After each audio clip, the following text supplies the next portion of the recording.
Well, John, the first thing that people really want to see for just a change, how about somebody takes accountability? You don't hear any accountability from Tim Walz, and I'm pretty sure he probably Nope. campaigned on that when he ran for governor. What you get is a lot of finger pointing from Tim Walz, from Ilhan Omar, and the taxpayers that are ripped off. They're sick and tired of it. They're trying to put food on the kitchen table, and you've got a $1 billion scam, by the way, which includes people that are fraudsters that are connected to these politicians. It's not a good look. And right away, we need some accountability. Amen How for on that. earth does this make it so far up the chain? I mean, this was found out, but I am 100% positive there are plenty of these instances that were not caught. How does it make it so far up the chain before it's finally captured? Amanda, it's a great point. So two of the people that were involved in this took $20 million in grants, and one of them is a former campaign staffer for Ilhan Omar. He got $3.2 million.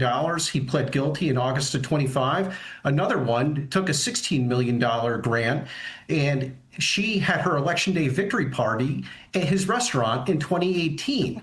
Tim Walz, as I said, has been also connected to these fraudsters. Keith Ellison, Congresswoman Omar received campaign contributions from these people. The Somali community in Minnesota is very politically active. There are roughly 100,000. But what's also interesting is that 75% of them are allegedly on welfare services. And you know, the whole thing, it's not a good look, and it stinks to high heaven. Yeah, no, it really has.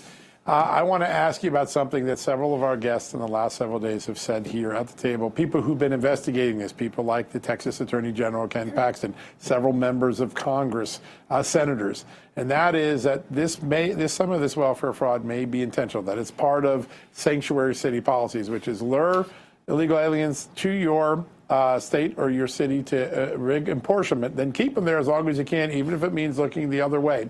If that turns out to be something that these state workers can show, that Tim Walz or Keith Ellison knew that this was going on and they looked the other way because they had a different motive for the fraud, could federal prosecutors, these great federal prosecutors who've been bringing these cases in Minnesota, possibly look at a governor or attorney general saying, you had a fiduciary responsibility, you intentionally looked the long way, you're going to hold the bag, that's the accountability? John, I think they'll have to, because the amount of money is so high. You're talking billions of fraud, billions of dollars of fraud, potentially $1 to $8 billion.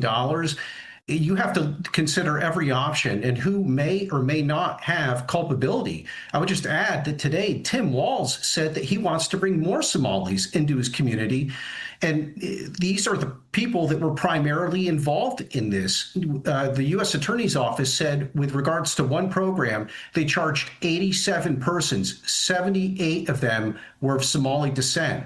And Tim Walz is out here now. I mean, it's just such an insensitive thing to say to taxpayers that are just trying to put, as I said, they're just trying to put food on the table, and their tax dollars are being wasted. They're being scammed. They're being sent overseas. You heard Secretary Besant talking about that. These scammers are using money bureau services like Western Union to go ahead and send it over to Somalia, where it's probably very likely falling into the hands of terrorist groups like Al-Shabaab.